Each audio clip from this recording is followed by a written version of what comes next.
The Trump-Musk administration has already deported a U.S. citizen, a 2-year-old. An innocent 2-year-old U.S. citizen has been deported.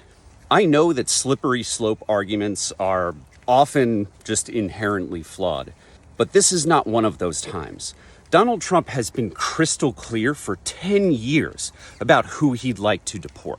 It was just days ago that from the White House, in front of cameras, Donald Trump was talking about how he wanted to deport, quote, homegrown criminals, U.S. citizens who he wanted to strip of due process and the rights of citizenship guaranteed in our Constitution and the 14th Amendment of it. And now here we are with a U.S. citizen, a 2-year-old, very clearly not a criminal, who has been stripped of the rights of citizenship.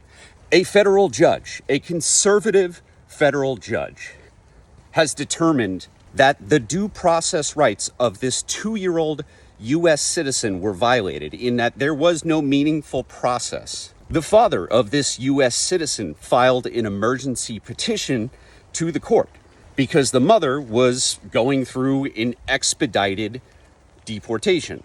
Now, the mother, not a U.S. citizen, was stripped of due process rights. And I know that MAGA is certainly not going to be sympathetic to that, even if they should be, because the Constitution is for everyone who is in the United States. Due process rights are for everyone in the United States. But we have crossed a line that the so-called pro-life party should be up in arms about.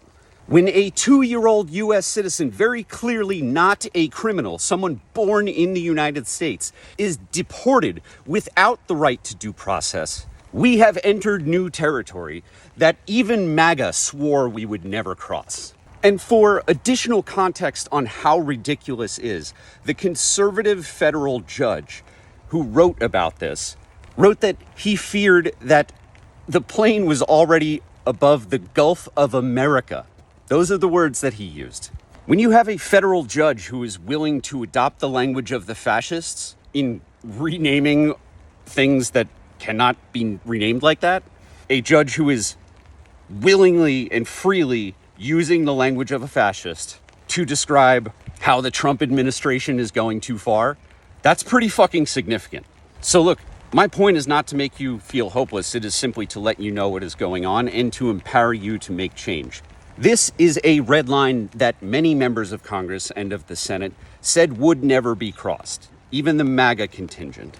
If this conservative federal judge is willing to stand up for the rights of this U.S. citizen, this conservative federal judge from Louisiana ought to be giving the political capital and space and coverage that members of the House and Senate who are even MAGA aligned, that they would need to stand up to Donald Trump and ensure that this U.S. citizen is brought home and given the right to due process. Because if the Trump administration can strip due process rights from a 2-year-old U.S. citizen, so could any administration following it.